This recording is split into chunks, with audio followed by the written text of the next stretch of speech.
Thanks for tuning in to Picture Lock. I'm Kevin Sampson, and every filmmaker has heard the phrase, write what you know. But what happens when it's taken too far?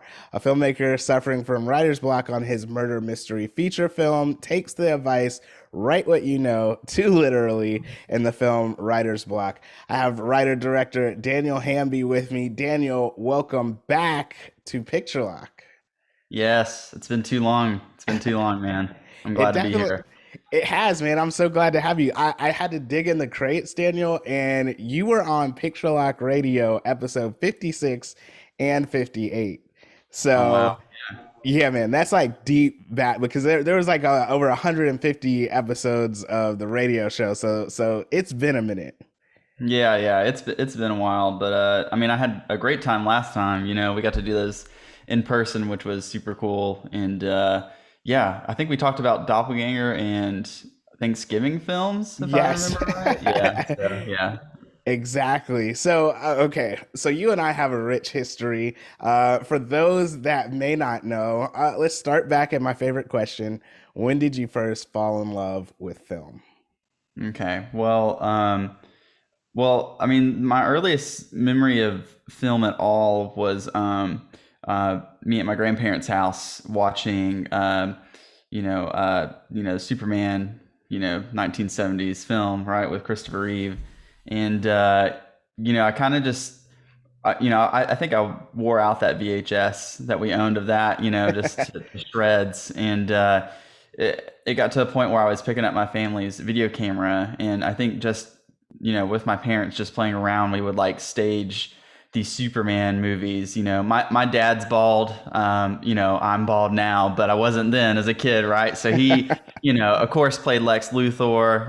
My mom was Lois Lane. My brother was the, Batman crying in the corner because he's 3 years old and wants, orange juice. So it's just kind of like, that's basically like how even the idea of potentially even making a movie got started, was like me trying to replicate, these early, film experiences that I had when I was a kid. So, yeah, Superman kind of inspired it. Trying just to relive that, kind of showed me, oh, you can kind of make things via in a film format. So, Yeah, man, that makes a lot of sense. I love these filmmaker started out doing these little home videos, and now, we're getting these great films from you like Writer's Block and Doppelganger.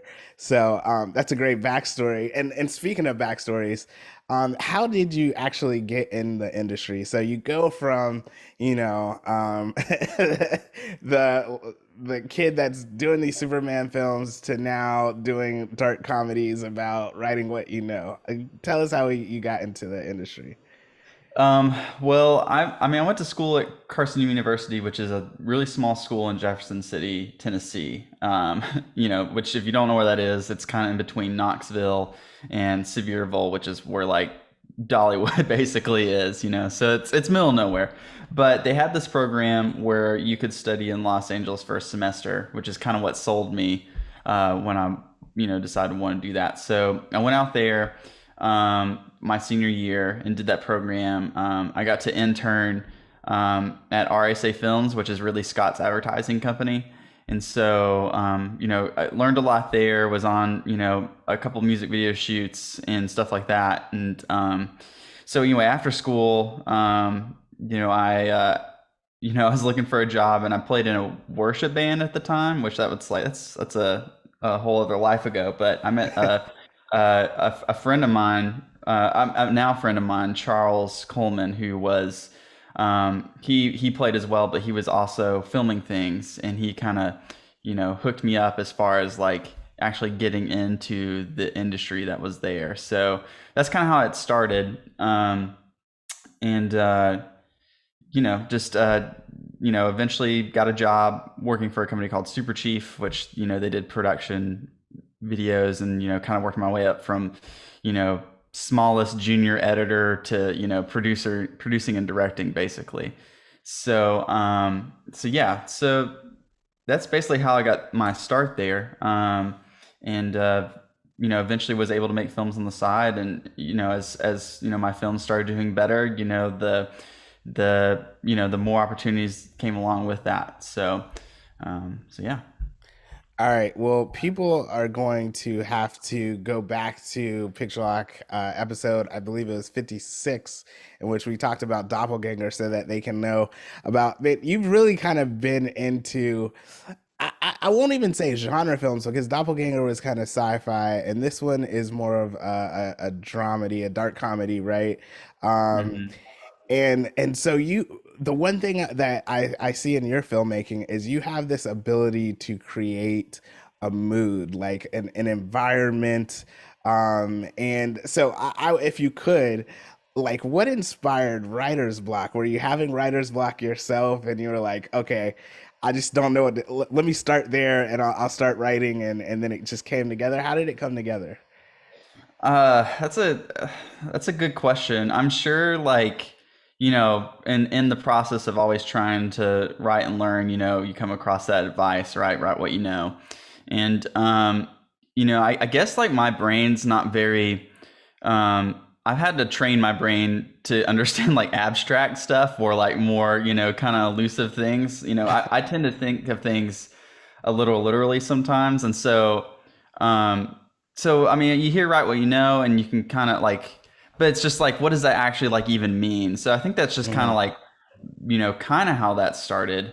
Um, so it's like, obviously it doesn't mean X, which is like, take this to the most literal possible extreme.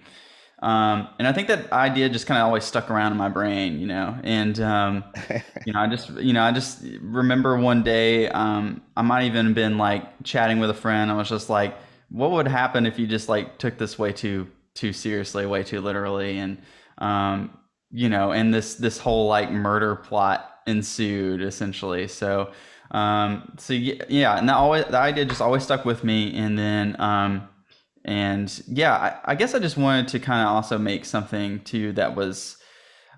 I feel like we're, filmmakers. Unfortunately, we attract a lot of egos. We attract a lot of like pretentiousness, Yeah. and I just wanted to do something completely on the opposite end of that spectrum, and maybe even make fun of it a little bit. Not like to poke fun at people or like bring anyone down, but just like kind of help maybe see people see like, hey, we don't have to take ourselves so seriously necessarily all the time.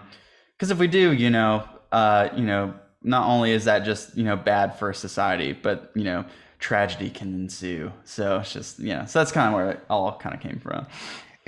Yeah, most definitely. So, I was talking about how you create a mood within your films.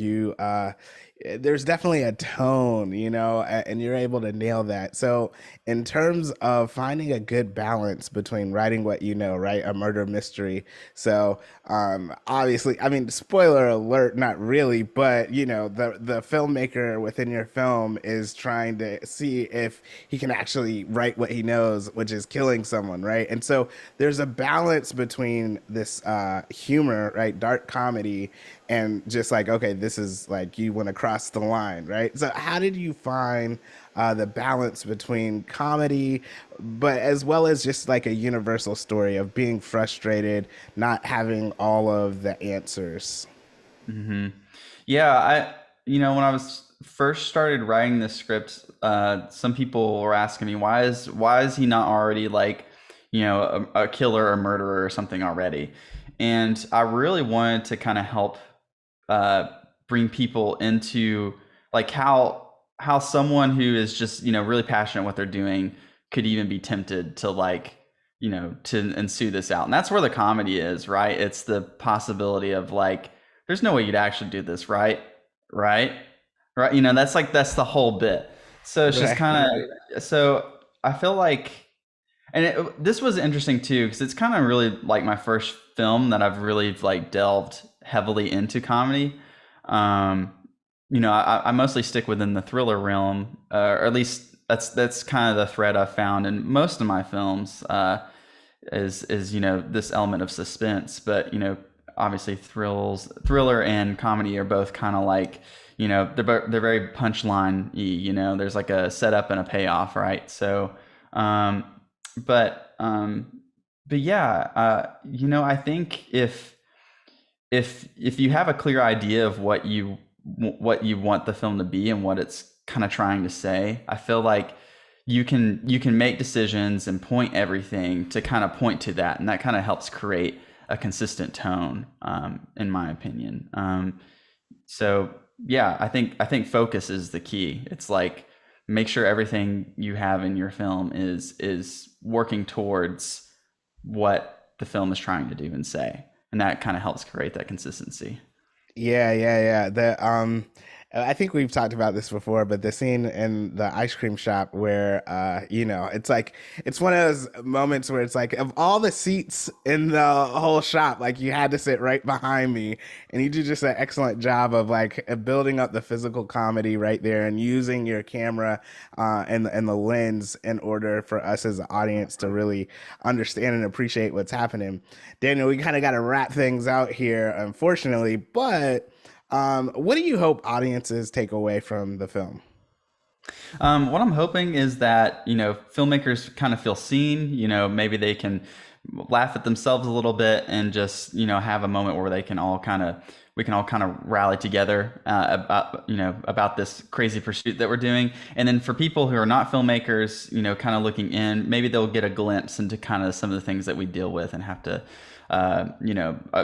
give them an insight into what we're trying to do. So that's what I hope audiences basically take away from Writer's Block. Yeah, for some reason, just then I thought of Gladiator. Are you not entertained? Right? Writer's Block will be screening virtually at this year's DC Black Film Festival during our Why So Serious comedy film block, August 19th through 22nd.